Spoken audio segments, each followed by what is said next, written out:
Problemas políticos medioambientales, gente en la calle, conflicto entre medio ambiente y desarrollo, conservación y desarrollo, biodiversidad. Todos estos son los temas que llenan la agenda política nacional y que vamos a conversar ahora con el subsecretario de Medio Ambiente, Ricardo Irarrázaval. Subsecretario, bienvenido al Mostrador Televisión. Muchas gracias, Santiago, por la invitación y un saludo a todos los amigos del Mostrador Televisión. Bueno, empecemos por lo más difícil, movilizaciones ciudadanas. Es decir, existe la sensación de que el gobierno llegó sin una agenda clara al tema medioambiental. Mira, al respecto, yo creo que voy a ser bien franco, el tema de la movilización se debe prácticamente única y exclusivamente a los temas de Hidroaicén. Nosotros, evidentemente, como ministerio, nosotros quisiéramos también una ciudadanía totalmente comprometida con el resto de los problemas ambientales y especialmente aquellos que aquejan a las capas más débiles de la población. Los temas de contaminación de Santiago y los temas de contaminación, ¿no es cierto?, hacia el sur de Chile son temas complejos, que evidentemente, además de los temas relacionados con pasivos ambientales, los temas de residuos, los temas de biodiversidad, o sea, es un gran abanico de temas. Evidentemente, la evaluación ambiental de proyectos es lo que genera más polémica. Y es por eso que, con la nueva institucionalidad ambiental, se separó del Ministerio del Medio Ambiente una nueva institución que es el Servicio de Evaluación Ambiental, quien tiene a su cargo justamente la evaluación ambiental del proyecto y cuya comisión de evaluación... Pero no vamos a cometer la injusticia de cargarle al actual gobierno todos los temas medioambientales, pero desde el punto de vista de los planes de descontaminación de Santiago, llevamos 20 años con siempre un nuevo plan de descontaminación y la verdad es que la situación no está muy buena, ¿no? Bueno, es que el caso de Santiago es bastante paradigmático. O sea, tenemos planes de descontaminación desde hace bastante tiempo. Recién el año pasado logramos que se publicara en el Diario Oficial, luego del control de la Contraloría, la revisión del plan de descontaminación de Santiago. Ahora hay que entender que realmente en Santiago ya no es mucho el espacio que tenemos para reducir incluso aún más lo que son nuestras emisiones. Si nosotros vamos al componente, ¿no es cierto?, que más daño causa al aparato respiratorio de las personas, es evidentemente el material particulado 2.5. Si uno tuviera que revisar, ¿no es cierto?, cuál ha sido la disminución del material particulado 2.5, nosotros tenemos que desde los años 90, a mediados de los 90, hasta la fecha de hoy, la reducción del material particulado 2.5 es de alrededor del 60%. Lo que habla que a largo plazo, lo importante, más que la gestión de episodios críticos, son las medidas estructurales para atacar justamente a aquellos contaminantes que más dañan a la salud de las personas, como la 2.5. En ese sentido, para el gobierno ha sido sumamente prioritario. Y es por eso que logramos la publicación de la norma de material particulado 2.5. Pero con la publicación de esta norma, ¿cuál va a ser la situación, digamos, en los próximos 2 años? Es muy buena pregunta. Para hablar en este horizonte. Claro, voy a ser un poco latero, porque aquí tengo que hablar un poco de lo que son... Pero sí soy muy latero para que la gente entienda. La institucionalidad ambiental. Sí, lo que pasa es que tú cuando tienes una norma ambiental, una norma de calidad en este caso, tú requieres medir por un periodo de tiempo que haya que se supere dicha norma para así tú poder declarar zona saturada. Y luego que tú declaras zona saturada, tú recién puedes empezar a revisar un plan de descontaminación o a crear un plan de descontaminación. Y es por eso que tú sacas una norma de calidad, tienes que empezar a medir durante un plazo, 3 años, para después declarar zona saturada, y una vez que tú tienes zona saturada, recién empezar la redacción del plan de descontaminación.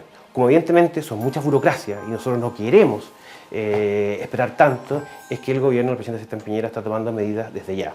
Evidentemente, lo más importante es que a partir del próximo año, en que entra en vigencia la norma de material particulado 2.5, ya estamos midiendo cuánto estamos emitiendo 2.5 y estamos con una serie de medidas y acciones, no esperando el plan de descontaminación, pero que justamente buscan atacar este material particular. Aparentemente estos son problemas que debiera solucionar la nueva institucionalidad ambiental, ¿no es cierto? La creación además de tribunales especiales, capaz de decidir de una manera independiente frente a estos temas. Sin embargo, existe la percepción, y es una percepción ciudadana, muy fuerte, muy arraigada, de desconfianza sobre la calidad de la calificación legal. Usted, subsecretario, es abogado, sabe perfectamente que cuando la gente percibe que los procedimientos están siendo interpretados de una manera tramposa, la verdad es que, y no me refiero a trampas ahora, sino a un continuum de aplicación de las normas ambientales que siempre tienen un cariz que es favorable a la aprobación de los proyectos y no al cumplimiento estricto de la legalidad que se ha fijado. Entonces, eso cómo se enfrenta o cómo se aplaca esa percepción ciudadana que es muy fuerte y que está hoy día muy manifestada en las calles.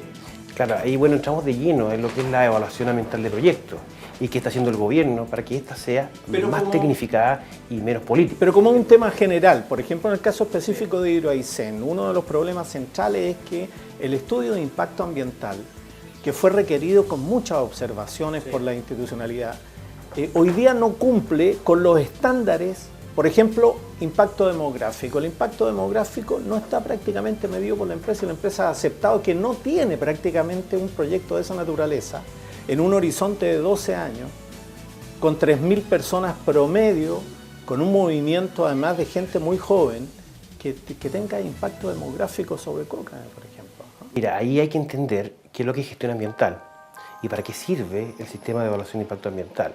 Evidentemente, y tal cual como tú lo señalas, nosotros evaluamos y se evaluó por parte de la Comisión de Evaluación, ¿no es cierto?, que claramente el estudio de impacto ambiental, tal cual como fue presentado, ¿no es cierto?, y con las 3.000 primeras observaciones que tú mencionabas, ¿no es cierto?, en el año 2008, empecemos con gobierno anterior, evidentemente, y tal cual como lo señalaron varios servicios, adolecía y tenía falta de información esencial. En ese caso, la autoridad tenía la facultad, ¿cierto?, para rechazar y sacar un informe consolidado de evaluación ambiental negativo, y no lo hizo. Ahora, evidentemente, nosotros cuando el Servicio de Evaluación Ambiental y la Comisión de Evaluación Ambiental, ¿no es cierto?, de Aysén tomó la evaluación de este proyecto, ahí en ese caso se toma, ¿no es cierto?, ya habiendo avanzado bastante, ya habiéndose generado los primeros pronunciamientos y también las primeras respuestas. Evidentemente, cuando nosotros pensamos en el servicio, en el sistema de evaluación de impacto ambiental y lo que es la gestión ambiental, tú el sistema lo tienes para generar mejorías en la evaluación ambiental del proyecto. O sea, el servicio genera su observación, por ejemplo, en este caso, falla en el tema demográfico, ¿no es cierto?, no se trataba el tema, por ejemplo, del reasentamiento, ¿no es cierto?, de la gente que está en la localidad de Los Ñavi, ¿no es cierto? Bueno, en ese caso Mideplan genera su observación y la empresa se hace cargo de las mismas. Eso significa una mejora ambiental del proyecto. Pero en este caso no se hizo cargo, ¿no? A las observaciones fue aprobado prácticamente tal como estaba, ¿no? Eso no es así, Santiago. Al final, tanto las exigencias, si tú revisas el informe consolidado de evaluación, como también un poco los primeros IXAR, ¿no es cierto?, y las adendas que formuló la empresa respecto a cada uno de los temas respecto a los cuales la empresa no se había pronunciado cuando presentó su estudio de impacto ambiental, se hicieron cargo de todos y cada uno de ellos. Y la Comisión de Evaluación Ambiental de Aysén consideró, pensemos que es facultad de ellos, que esas medidas de mitigación, compensación y reparación se hacían cargo de los impactos. Ahora, eso es importante señalar que ese hacerse cargo de esos impactos, evidentemente es una facultad o es un espacio de discrecionalidad administrativa. Porque tú dices, en el fondo, es distinto que cumple o no cumple la normativa. Ahí es sí o sí. Ahora, hacerse cargo de los impactos es más discrecional y evidentemente respecto a ese hacerse cargo pueden haber distintas interpretaciones. Estupendo.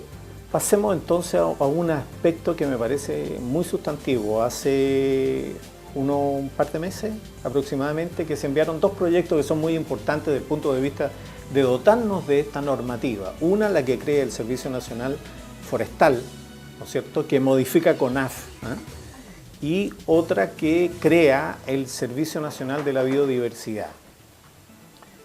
¿En qué están esos proyectos? Bueno, estos dos proyectos de ley responden básicamente a la idea de completar la nueva institucionalidad ambiental. Recordemos que la ley 20.417, que fue la que modificó la ley 19.300 sobre bases generales del medio ambiente, estableció que se creara un Ministerio del Medio Ambiente, se creara un servicio de evaluación ambiental, se creara una superintendencia del medio ambiente y también que en el futuro se iba a ingresar un proyecto de ley sobre tribunales ambientales, que así hizo estas últimas etapas de tramitación. Ahora bien, en paralelo también se mandató al Ejecutivo para que en el plazo de un año ingresara dos proyectos de ley.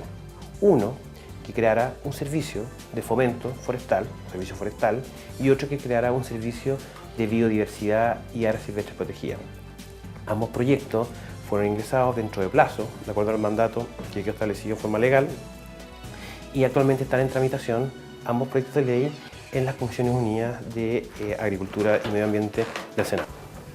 Ahora, me llamó la atención en el proyecto sobre biodiversidad, sobre la que crea el Servicio Nacional de la Biodiversidad, que hay poca alusión a lo que se ha avanzado en estos temas en los últimos años, porque incluso se encuentra vigente un proyecto de biodiversidad regional, un proyecto del Estado de Chile con ayuda del PNUD, etcétera.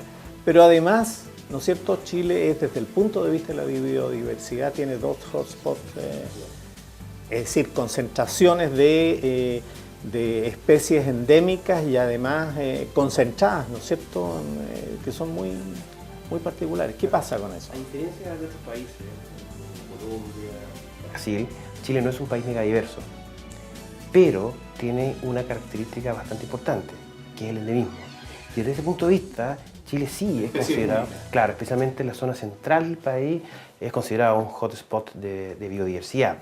Y el problema que teníamos a nivel institucional es que, y eso fue la idea del legislador, cuando pidió un poco que se separara, ¿no es cierto?, la CONAF, es que por un lado teníamos servicios que veían, por ejemplo, el caso de CONAF, también el caso del SAC, el caso de pesca, que al mismo tiempo tenían los temas de conservación y los temas de explotación sustentable de recursos. Entonces lo que buscó el legislador es separar ambas funciones y evidentemente lo que era conservación de la biodiversidad, traspasárselo al Ministerio del Medio Ambiente, ministerio nuevo, cuyas funciones más importantes tienen que ver con la biodiversidad, y dejar en los organismos sectoriales lo que es la explotación sustentable de los recursos naturales. Ahora, una de las características básicas que tiene Chile, digamos, como esta larga y angosta faja de tierra, es que tiene como 4 situaciones extremas, ¿no? Es una cruz de 4 situaciones extremas, es decir, tiene una gradiente longitudinal que va entre los 18 y los 56 grados de latitud, ¿no es cierto? Y tiene una altitudinal, que yo no... leyendo sobre esto, casi me fui de espalda. O sea, se calcula desde las fosas marinas, ¿no es cierto?, 8.000 metros, hasta las más altas cumbres, 7.000 metros. O sea, tenemos 16 kilómetros en una franja de ¿cuánto? ¿De cuántos kilómetros? ¿200? O sea, la parte más ancha, ¿no?, Antofagasta. Esto significa realmente condiciones muy extremas desde el punto de vista y una gran dificultad, además, que una característica sobre temas de biodiversidad de los hotspots, que es que la intervención humana es muy fuerte. Entonces estas zonas son endémicas, son características, tienen especies únicas, pero al mismo tiempo están muy amenazadas por la actividad humana, ¿no? Y entonces esta ley debiera orientarse a eso. Sin embargo, esta ley está muy orientada a áreas de concesiones, etcétera. ¿No le parece a usted que ahí hay algo raro, algo que no está funcionando? Ahí el tema clave es que nosotros tenemos, bueno, en primer lugar, una gran riqueza en biodiversidad y en segundo lugar, compromisos internacionales que tenemos que cumplir.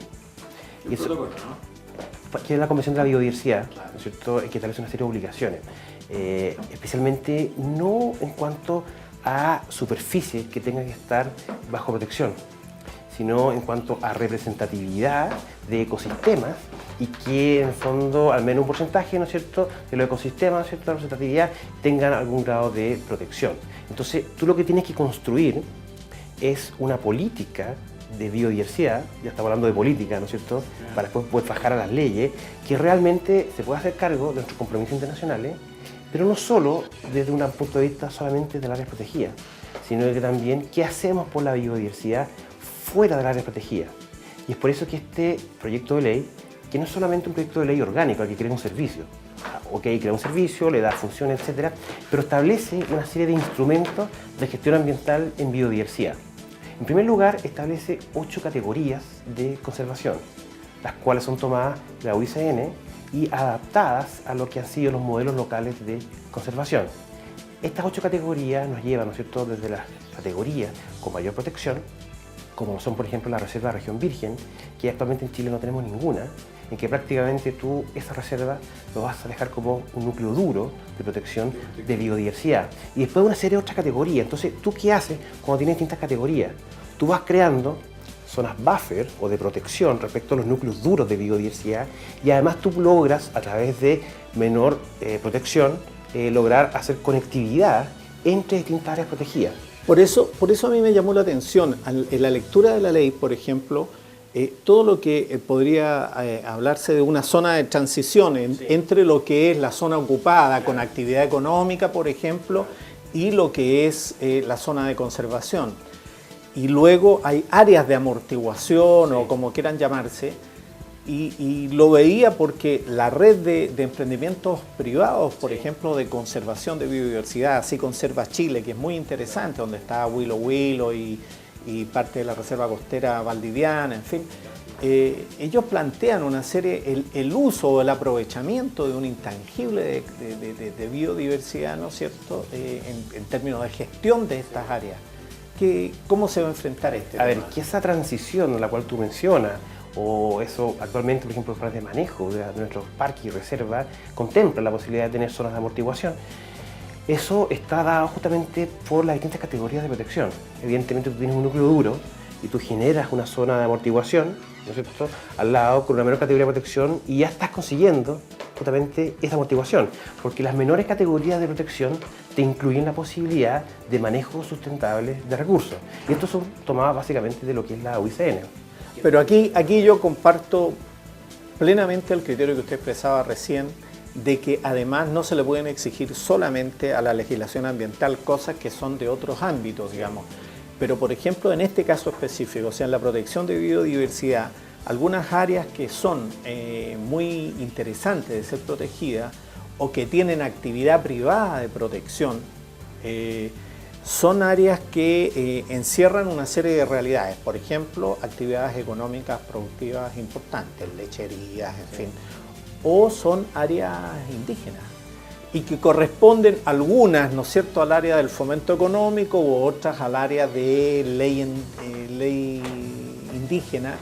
Entonces, son zonas complejas, ¿no? Y no veo el instrumento legal que el gobierno mandó como contemplando esta diversidad. Es que tú, por eso, que es fundamental lo que van a hacer los planes de manejo de distintas áreas y además la categorización de los planes de las distintas áreas protegidas. Porque tú con los planes de manejo y las distintas categorizaciones, con mayor o menor protección y menor protección con uso sustentable, tú evidentemente puedes incluir temas de pesca, ¿no es cierto?, actividades indígenas, de recolección, etcétera. Pero el tema clave es que quede bien categorizada, ¿no es cierto?, dicha área protegida. Entonces, evidentemente, si tú tienes un gran tema, un gran núcleo de protección y que, por ejemplo, ecosistemas que no estén bien representados, tú eso tienes que declarar reserva región virgen. Si tienes otras áreas que haya actividad económica, bueno, tú lo puedes declarar, por ejemplo, centro de naturaleza u otra categoría de protección, adaptando una de las 8 categorías que están en el proyecto de ley. Pero ahí también, perdona Santiago, es fundamental, hablando de la conectividad, ¿no es cierto?, y pensando que las especies se mueven, ¿no es cierto?, y que los límites de las áreas protegidas son bastante artificiales muchas veces. Son abstracciones, ¿no? Exactamente. También se genera, con el proyecto de ley, instrumentos de gestión en biodiversidad, no solo dentro de las áreas protegidas, sino que también fuera de las áreas protegidas, lo que es una tremenda innovación, porque respecto, en primer lugar, a las especies que están bajo amenaza, ¿no es cierto?, se genera lo que son los planes de manejo de especies amenazadas. Y respecto a las especies exóticas invasoras, hay que generar también planes de erradicación de especies exóticas invasoras, como por ejemplo el caso del castor en el sur de Chile.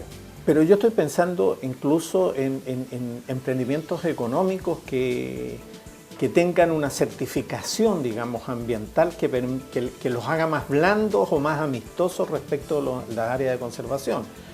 Por ejemplo, hay proyectos lecheros que perfectamente podrían tener, ¿no es cierto?, un contenido en esta zona de amortiguación que no está definida, ¿no?, porque la ley no define una zona de amortiguación donde se permitan actividades económicas al interior y transicionales. Porque el modelo chileno es de asociación público-privada, es decir, los privados están operando, quieren aprovechar los parques, quieren tener turismo. El turismo boutique puede ser una gran industria en este país, ¿no? Evidentemente, pero hay que tener bastante ojo, con que estas actividades económicas no afecten los objetos de la energía.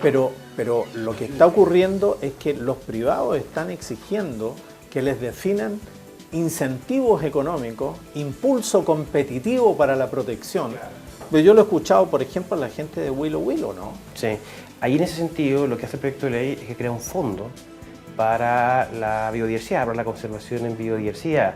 Ese fondo, de acuerdo a lo que definió el presidente de la República, Sebastián Piñera, la idea es que sea un fondo generoso y que muchas veces ayude a los pequeños propietarios que quieran proteger sus predios para justamente alcanzar los objetivos de protección que ellos planificaron y obviamente, ¿no es cierto?, conjugado con elementos de sustentabilidad y eventual explotación, ¿no es cierto?, o turismo de los recursos naturales ahí presentes. Y además, y hay un tema que es bastante relevante, actualmente hay un proyecto de ley que está en discusión en el Congreso, que es aquel que crea un nuevo instrumento que se llama el derecho real de conservación. Básicamente, ¿cómo funciona este proyecto de ley? Actualmente muchas entidades conservacionistas, para realmente poder proteger un predio, lo que tienen que hacer es comprarlo.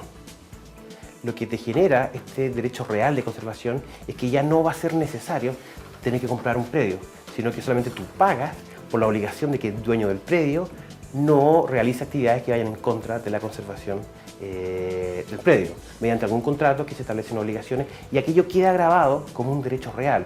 Entonces, si se vende el predio, se vende con ese gravamen. O por ejemplo, si la persona muere el dueño del predio... ¿Y por qué un gravamen y no un incentivo? ¿Cuál es la valoración que podría tener al revés? Hoy día dicen, muy simple, las empresas valen un 20% por los activos tangibles y un 80% por los intangibles. Marca, el just in time, en fin, todas aquellas, la atención al cliente. El valor paisajístico de un terreno, por ejemplo, no puede ser un valor en obra en vez de un gravamen o un... Que es al revés, porque ese valor paisajístico va a ser un gravamen para aquel quien compra el derecho real de conservación, pero para el dueño del predio va a obtener dinero para que justamente ese valor paisajístico se mantenga y se preserva. Entonces ahí tienes un sentido que te permite de alguna manera desmembrar la propiedad, ¿no es cierto? Y así que un tercero te compre ese derecho a no explotar, por ejemplo, es decir, vamos camino entonces a los incentivos para crear mercados de valores, por ejemplo, valores paisajísticos, valores de conservación, incluso de ahorro energético, que es un tema que no tocamos, pero que desde el punto de vista ambiental tiene mucho impacto, ¿no? ¿No es cierto? Ahorrar energía es más barato que juntar platita para invertir y producir más energía. Bueno, actualmente la legislación medioambiental chilena contempla igual incentivos tributarios, ¿no es cierto?, para el tratamiento tanto de las áreas públicas protegidas como las áreas privadas. Básicamente se refiere a lo que son los temas de contribuciones. Pero evidentemente hay que ir avanzando en mejores mecanismos que incentiven. Pero ahí ojo, porque muchas veces uno puede pensar que tú creando demasiados incentivos vas a mejorar la representatividad del ecosistema del país. Pero ojo, porque muchas veces el dueño del predio, de un día para otro, pudiera querer explotarlo, ¿no es cierto?, pudiera querer venderlo. Y ahí evidentemente Chile no estaría cumpliendo con sus objetivos a nivel internacional de protección de ecosistemas. Entonces por eso es fundamental que el tema público se haga cargo de esos compromisos, sin perjuicio de la ayuda que le puedan hacer los privados en pos de dicho objetivo. Subsecretario, se nos pasó volando el tiempo. Le cuento que este es uno de los grandes temas de la política para los próximos años, ¿no es cierto? No solamente el tema de política internacional, calentamiento global, cambio climático, etcétera, sino que además el país requiere, además de commodities, ¿no es cierto?, empezar a mirarse un poco y conocerse. Y entiendo que el Ministerio tiene una gran política de comunicación en este campo, es decir, dar a conocer qué es lo que se está haciendo, en fin, ha ido mejorando la información en este campo. Bueno, como tú decías, Santiago, aquí tenemos un gran intangible. Tenemos compromisos internacionales, tenemos una gran riqueza como país en biodiversidad, pero necesitamos de buenos instrumentos, incentivos, como tú decías, buenos servicios, el servicio de biodiversidad protegida y una buena política de biodiversidad. Necesitamos política, normativa y pues finalmente instrumentos de gestión. Muchas gracias por venir al Mostrador Televisión. Ricardo Irarrázaval, subsecretario de Medio Ambiente, con uno de los temas candentes de la política nacional. El Mostrador Televisión, donde se conversan cosas desde una óptica diferente. Muchas gracias.